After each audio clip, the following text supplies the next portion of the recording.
Selamat pagi. Program Kaltim Headline pagi hari ini akan menyajikan informasi seputar Kalimantan Timur dan sekitarnya. Bersama saya, Fajar Trimarika. Berikut rangkuman Kaltim Headline pagi hari ini. BNN Kota Samarinda menggerebek salah satu rumah yang diduga sarang bandar narkoba. Masih ada 120 orang yang menunggu hasil tes lab COVID-19 dari Surabaya. Kita awali Kaltim Headline pagi hari ini dengan berita sosial. Di balik pandemi COVID-19 yang menimbulkan rasa cemas dan ketakutan masyarakat, ada hikmah positif. Munculnya kembali semangat gotong royong yang menjadi ciri khas masyarakat Indonesia. Di Samarinda, Reklamindo Advertising bergerak membagikan masker bagi pengendara. Begitu juga yang dilakukan anggota Pemuda Pancasila di Kabupaten Berau. Simak informasinya. Pengumuman masa physical distancing atau menjaga jarak agar tidak tertular virus corona masih belum dihentikan pemerintah. Warga semestinya masih berada di rumah atau stay at home, tapi yang terjadi tidak demikian mulus kenyataannya. Warga masih lalu lalang mengendarai motor maupun mobil, juga yang berjalan kaki tanpa menggunakan masker. Tergerak dengan situasi itu, di Samarinda sebuah organisasi Reklamindo membagi masker kepada para pengendara yang tidak mengenakan masker. Ada 2.000 lembar masker dibagi secara gratis di Simpang Mall Lembuswana, Kamis 16 April 2020. Ketua Reklamindo Kaltim Surgojal berharap pemberian masker sebanyak 2.000 dapat membantu warga untuk menghambat penyebaran virus corona yang saat ini di Kaltim sudah terpapar 44 positif. Karena langkanya masker, pihaknya harus mendatangkan dari Malang, Jawa Timur. Pencarian masker itu langka sekali, susah sekali. Jadi masyarakat yang membutuhkan susah banget, susah betul nyari karena mungkin ada penimbunan mungkin ada yang memanfaatkan ya kan. Situasi seperti ini ada yang memanfaatkan mungkin untuk dijual lagi yang lebih mahal itu. Makanya dari tim Reklamindo inisiatif untuk membagi-bagikan masker supaya penimbun-penimbun ini sadar gitu nah. Tidak memanfaatkan situasi yang sangat sulit ini. Situasi ini kan situasi yang sangat sulit sekali.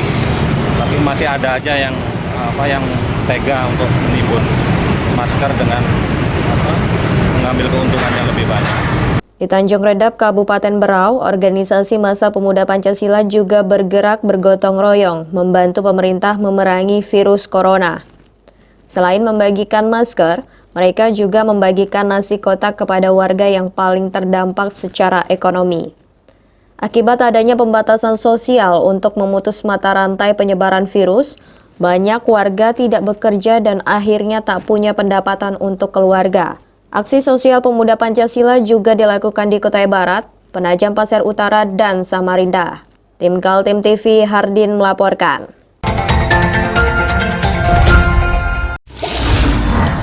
Saya Sutomo Jabir, anggota DPRD Provinsi Kalimantan Timur, fraksi PKB, menghimbau kepada seluruh masyarakat Kaltim.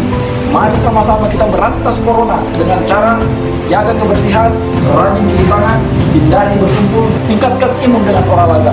Bersama kita berantas corona dari Kalimantan Timur. Berita selanjutnya mengenai berita kriminal. Badan Narkotika Nasional atau BNN Kota Samarinda menggerebek salah satu rumah di Jalan Bung Tomo, Gang Pertenunan, Samarinda Seberang. 3 orang yang terdiri dari pasangan suami istri dan seorang remaja laki-laki diminta keterangan. Namun petugas tak berhasil mendapatkan barang bukti narkotika maupun obat-obatan terlarang. Simak informasinya. Aksi petugas Kamis 16 April 2020 sore itu mengagetkan warga. Saat penggerebekan berlangsung, petugas menggunakan seragam lengkap rompi BNN dan membawa senjata laras panjang.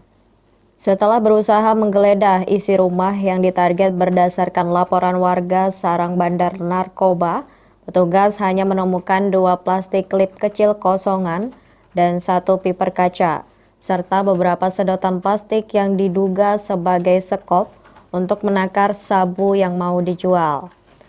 Sekitar pukul 17 WITA, petugas yang berdatangan membuat suasana di sekitar perkampungan padat penduduk itu terlihat gaduh. Penduduk Jalan Pangeran Bendahara, Kelurahan Masjid, Kecamatan Samarinda Seberang, tepatnya di Gang Pertenunan RT 2 alias Kampung Tenun, berhambur keluar rumah untuk melihat penggerebekan dari petugas Badan Narkotika Nasional Kota atau BNNK Samarinda. Sekitar 40 menit aksi itu berlangsung, tak juga ditemukan narkoba, akhirnya penggerebekan dihentikan. Diduga informasi penggerebekan telah bocor duluan, sehingga para pelaku menghilang. Tapi ini sasaran kita, target kita adalah kampung narkoba. Kampung narkoba di Gang Pertemuan itu sudah terkena, udah siapa yang nggak tahu, semuanya tahu. Jadi masyarakat di sekitar itu juga ada yang pro, ada yang kontra. Nah, yang kontra inilah yang bagian dari kita. Artinya memberikan informasi melalui call center ke pusat dan sebagainya. Makanya kita lakukan penindakan hukum, walaupun kita sama-sama di tengah wabah corona di Samarinda seperti ini, tapi narkoba juga kencang. Nah itu ya ibarat itu perlu ada balance, perlu ada keseimbangan. Artinya bahwa BNN tetap melakukan penegakan hukum, penindakan berkaitan masalah narkoba. Penggerebekan oleh petugas BNN di Samarinda Seberang terkait hasil pengembangan kasus penangkapan pelaku peredaran narkoba di Gang Bakti, Jalan Lambung Mangkurat, Kecamatan Samarinda Ilir. Petugas menduga asal-usul sabu yang beredar di Gang Bakti bersumber sama dengan di Samarinda Seberang. 3 orang yang diamankan menurut petugas ada indikasi sebagai kurir dan mengetahui bagaimana peredaran narkoba di kampung itu. Yang diamankan itu indikasinya satu yang anak kecil itu ya ibaratnya kurir seperti itu. Kurir atau kata bahasa mereka juga sebagai benteng, artinya sebagai mata-mata seperti itu. Nah, kemudian juga yang bapak ini tadi ada indikasi bahwa rumahnya itu bagian dari tempat untuk pemukatan itulah seperti itu. Karena tempatnya yang bapak tinggal ini kurang lebih 1 bulan. Tahun di 2017 kemarin saya juga nangkap namanya Adi Herman dengan jumlah barang di rumah itu juga seperti itu. Tentang adanya dugaan operasi penggerebekan, petugas BNN Kota Samarinda bocor duluan. Pihak BNN masih mempelajari dan mengevaluasi indikasi-indikasinya. Tim Kaltim TV, Mayang Sari melaporkan.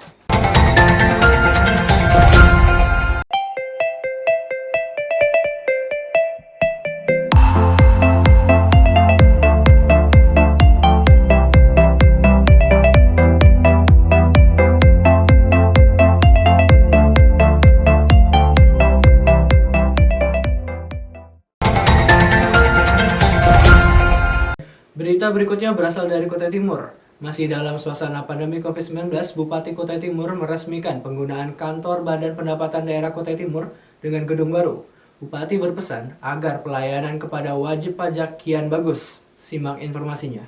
Ide awalnya adalah penyerahan bantuan alat pelindung diri atau APD COVID-19 kepada tim medis.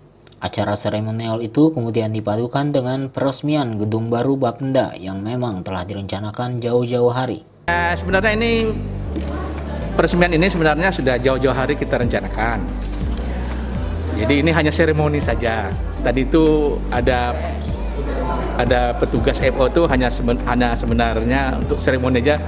Nanti kalau keadaannya normal ya seperti itulah. Sebenarnya setiap hari cuma 3 orang saja di sini di ruang pelayanan dan kita tidak menerima WP. Jadi via online dan via WhatsApp. Jadi kalau ada WP di sini kita suruh pulang, kita kasih nomor online-nya, kita kasih nomor WhatsApp. Kantor baru Bapenda terletak di Kompleks Perkantoran Bukit Pelangi. Meski punya kantor baru, tapi langsung digunakan para karyawan karena dalam suasana pembatasan sosial atau physical distancing di mana para karyawan dianjurkan bekerja dari rumah atau work from home. Bupati Kutai Timur Ismunandar juga mengingatkan, selama masa pandemi Corona, Bapenda mengoptimalkan pelayanan melalui sistem online. Dengan suasana kesederhanaan, suasana keprihatinan adanya COVID ini, kita launching Badan Layanan Pajak Pemerintah Daerah di bawah Bapenda Kabupaten Kutai Timur dengan mengucapkan Bismillahirrahmanirrahim. Allahumma sholli ala Sayyidina Muhammad.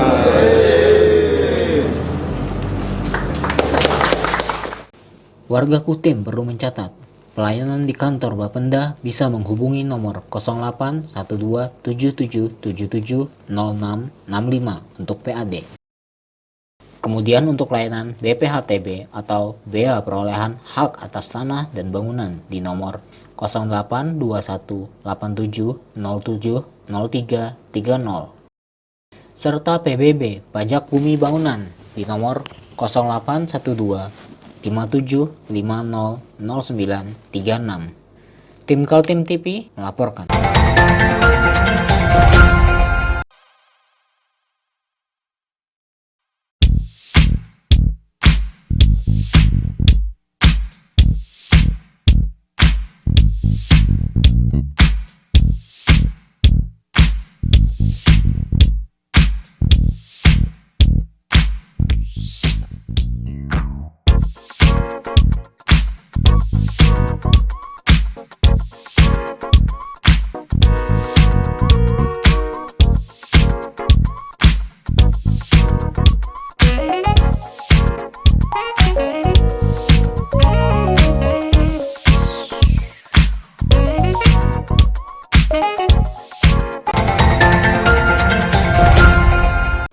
Masih mengenai COVID-19, sampai hari Jumat 17 April 2020 di Kalimantan Timur masih ada 120 orang yang sedang menunggu dengan kecemasan apakah dirinya terpapar virus corona atau tidak.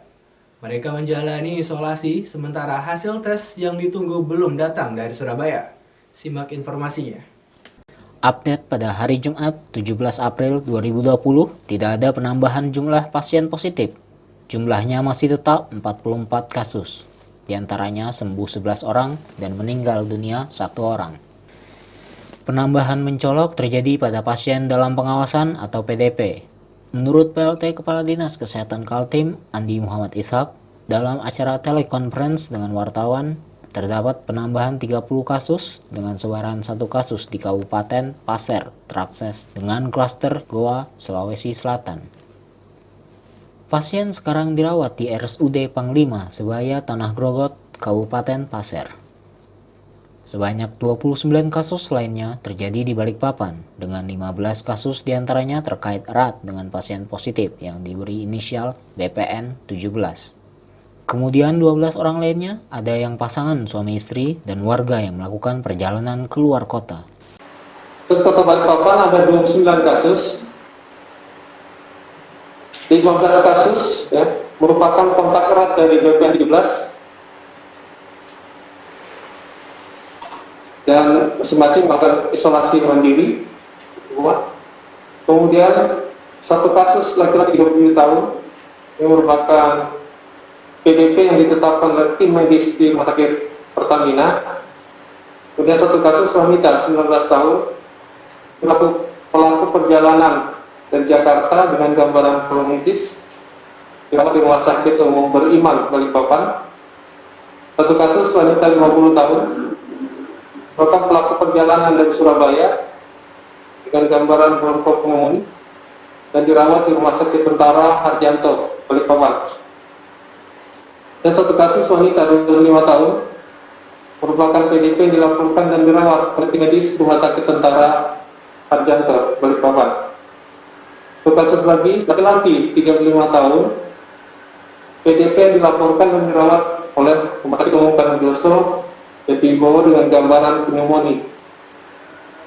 Dan 2 kasus yaitu laki-laki 55 tahun dan wanita 51 tahun merupakan suami istri yang kontak erat dengan dari Balikpapan 15 dengan gambaran pneumonia berat dengan hasil rapid test reaktif dengan istri. 2 kasus dirawat di Rumah Sakit Umum Kanojoso Balikpapan. Selanjutnya 1 kasus lagi laki-laki 49 tahun merupakan pelaku perjalanan dari Banjarmasin dan Tarakan.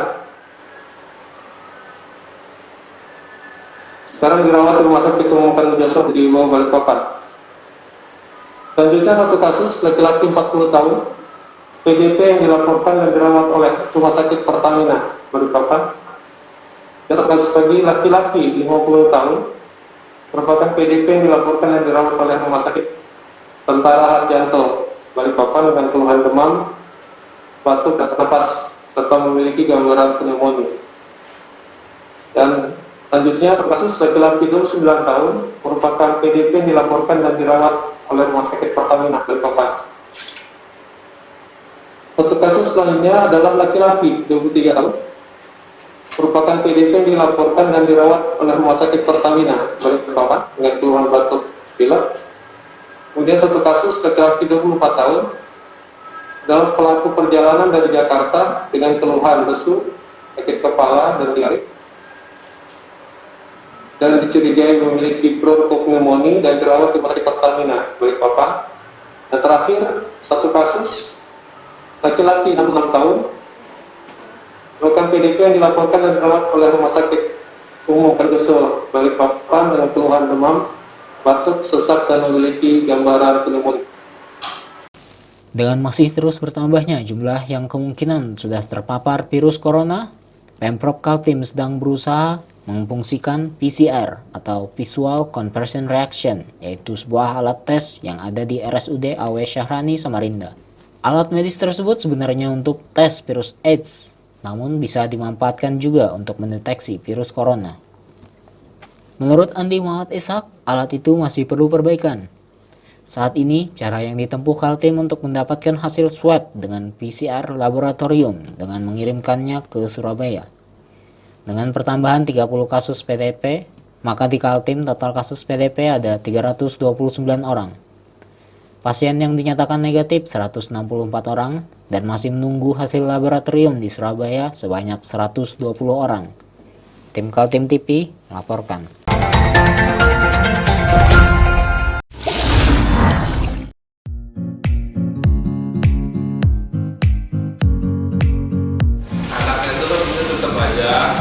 Cara mudah beriklan digital di Kaltim TV.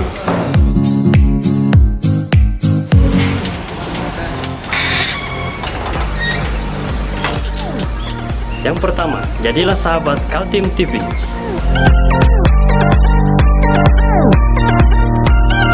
Dengan Rp1 juta, para sahabat mendapat 20 kali tayang di slot berita kamu.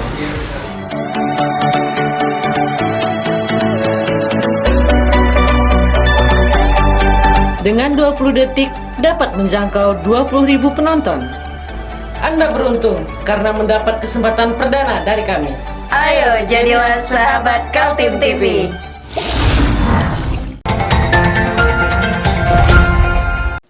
Berita berikutnya, tidak seperti narapidana lain yang mendambakan kebebasan berada di luar terali besi, 3 orang penghuni lembaga pemasyarakatan kelas 2A Samarinda ini malah betah. Tidak mau menggunakan haknya mendapatkan asimilasi dari pemerintah. Simak informasinya. Inilah Ambo, 42 tahun narapidana di rutan kelas 2A Samarinda, Kalimantan Timur. Dia adalah salah satu yang menolak hak asimilasi dari program Kementerian Hukum dan HAM. Ambo bersama 2 rekannya memilih bertahan di rumah tahanan Jalan Wahid Hasim, Samarinda karena tak punya rumah dan sanak keluarga. Ambo adalah napi kasus narkotika yang telah menjalani masa tahanan 2 tahun 6 bulan. Sebab itu, Ambo sangat berhak dalam memperoleh program asimilasi karena telah menjalani separuh masa hukumannya. Dia divonis majelis hakim selama 4 tahun 6 bulan penjara pada akhir 2017 silam. Meski memenuhi persyaratan untuk keluar dari rutan, pria asal Parepare, Sulawesi Selatan ini merasa bingung harus tinggal di mana di kota Samarinda. Dulu, dia datang ke kota tepian karena berniat untuk mencari kerja. Ambo pun mengakui sempat berjualan ikan di Pasar Segiri. Namun, karena pergaulan dia terjerat kasus narkotika. Setelah dia masuk penjara dan divonis, istrinya pun meminta cerai. Nah, harusnya dapat program. Harusnya tanggal 7 kemarin dapat program apa, Pak? Asimilasi. Boleh pulang ya? Iya, tapi masih mau tinggal di sini. Masih mau tinggal lebaran. Kenapa, Pak, kok masih mau tinggal di sini? Iya, enggak. Karena sudah lebaran kan rame. Banyak teman di sini. Banyak teman di sini. Kalau enggak memilih bebas, kenapa, Pak? Enggak memilih keluar, kenapa? Alasannya apa? Belum juga masih senang di sini. Masih mau Ya. Ada kekhawatiran apa Pak kalau Bapak keluar? Nggak ada, cuma ya masih mau di sini. Pak, katanya Bapak kemarin pas nggak mau keluar katanya tidak ada keluarga di Samarinda. Gimana Pak? Nggak ada keluarga di sini. Orang tua Pak? Orang tua sudah meninggal semua. Keluarga yang lain Pak? Nggak ada di sini. Nggak ada. Istri diambil orang. diambil orang Pak. Anak? Anak sama tante. Di kampung halaman. Iya. Di sini karena merasa di sini sudah ada keluarga Pak ya, teman-teman. Iya. Rencana mau sampai kapan Pak bertahan di sini? Ya. Nggak tahu kalau hasil lebaran kalau diizinkan pulang-pulang, kalau nggak masih menetap. Betah Pak ya. Iya. Ambo memiliki seorang anak yang kini berada di kampungnya di Parepare, Sulawesi Selatan. Dia ingin pulang ke kampung dan melepas rindu dengan anak dan keluarganya. Tapi dia mendapat kabar di kampung halamannya juga terkena wabah virus corona, sehingga tak menerima orang datang dari luar kota. Mengisi hari-hari di dalam rutan, selain berolahraga, dia membantu teman-teman sesama narapidana mengangkat titipan makan dari keluarganya. Diasimilasi, nah ini ada berapa dan alasannya apa? Jadi yang ada 3 orang kemarin ya yang kita sudah urus sebenarnya, berkasnya sudah kita urus, semua kita siapkan, tapi dia karena tidak ada keluarganya, ya mungkin perantauannya, tidak punya keluarga, akhirnya dia menolak karena dia mau keluar tempat tinggalnya di mana, berkaitan dengan COVID juga tidak bisa juga di luar sembarangan kan, dia takut terkena wabah malah di luar terinfeksi atau segala macam, karena kalau tidak punya keluarga, tidak punya tempat tinggal akan riskan ya di luar. Akhirnya memutuskan untuk tidak melaksanakan asimilasi dengan membuat pernyataan. Tim Kaltim TV Mayang Sari melaporkan.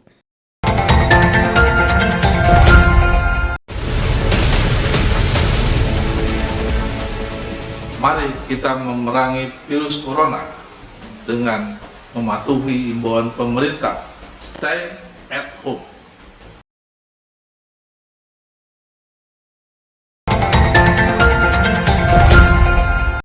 Berita berikutnya terkait perekonomian Kalimantan Timur. Gubernur Kaltim telah mengeluarkan surat keputusan untuk menghentikan semua proses kontrak kegiatan proyek barang dan jasa, termasuk menyurati pemerintah kabupaten dan kota mengenai pengurangan bantuan keuangan minimal 50%. Simak liputannya.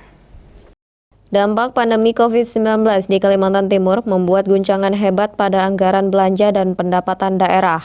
Pemerintah Provinsi Kaltim bahkan telah menghitung dengan asumsi terburuk anjloknya APBD tahun 2020 yang semula ditetapkan 11,75 triliun berkurang hingga 40%. Menurut PLT Sekretaris Daerah Kaltim Muhammad Sabani, beberapa simulasi sudah ditempuh Pemprov Kaltim. Dari sisi pendapatan yang hampir pasti mengalami penurunan, sehingga dilakukan penyesuaian dalam hal belanja semua sektor. Kita akan hentikan saat ini, semua proyek dihentikan dulu ya, sampai selesai penyesuaian ini. Apakah proyek itu bisa dilanjutkan atau tidak, nanti kita akan evaluasi setelah kita mendapat data dari masing-masing OPD melakukan pemotongan 50% itu. Nanti masih kita evaluasi lagi nanti. Pemotongan anggaran berbagai kegiatan proyek, belanja barang dan jasa serta belanja modal didasari juga keputusan bersama 2 menteri, yakni Mendagri Tito Karnavian dengan Menko Sri Mulyani. Gubernur menindaklanjuti dengan menerbitkan surat untuk melakukan penyesuaian terhadap APBD Kaltim tahun 2020. Tentu saja menindaklanjuti itu Pak Gubernur sudah mengeluarkan 2 surat ya. Pertama, surat penghentian terhadap berbagai aktivitas proses pengadaan barang dan jasa maupun proses kontrak ya, sampai dengan waktu yang akan ditentukan kemudian. Yang kedua, Pak Gubernur juga sudah menyurati kabupaten kota untuk memangkas bantuan keuangan minimal 50% ya, dan kemungkinan juga akan mengalami penurunan penerimaan bagi hasil dari Pemprov ya pada kabupaten kota, sehingga kabupaten kota juga diminta untuk melakukan penyesuaian APBD-nya. Kita sudah melakukan simulasi-simulasi terkait dengan perkiraan penerimaan kita yang kemungkinan juga akan turun di posisi lebih dari 40% ya. Tim Kaltim TV Hardin melaporkan.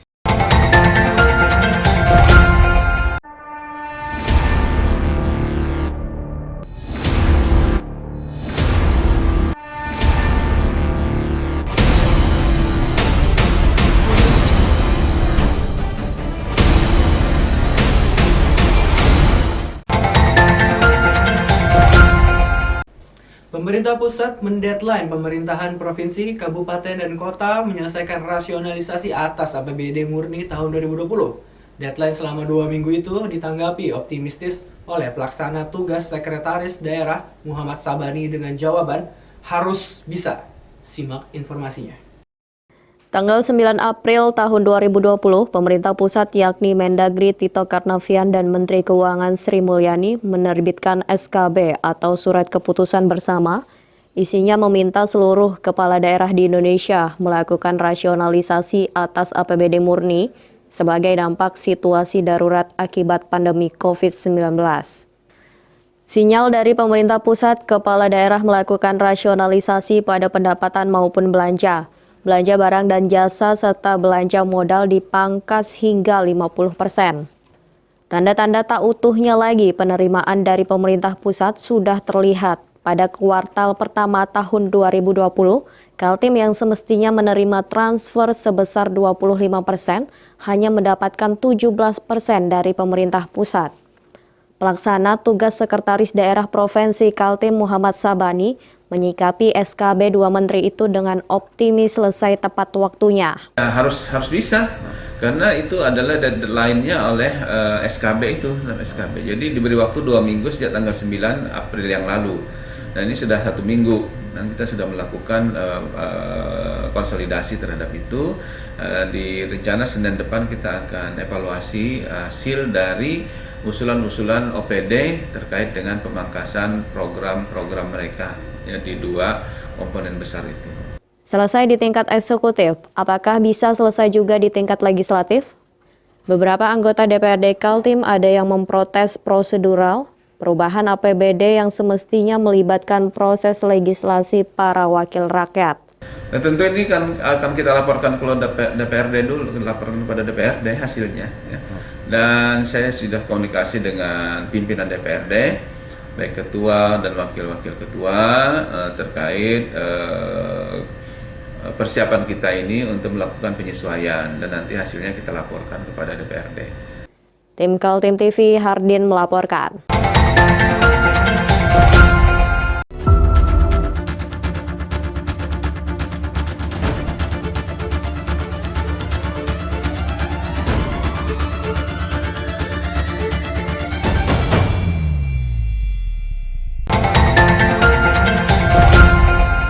Demikian Kaltim Headline pagi hari ini. Jangan lupa ikuti kami terus di channel YouTube dan fanpage Facebook Kaltim TV.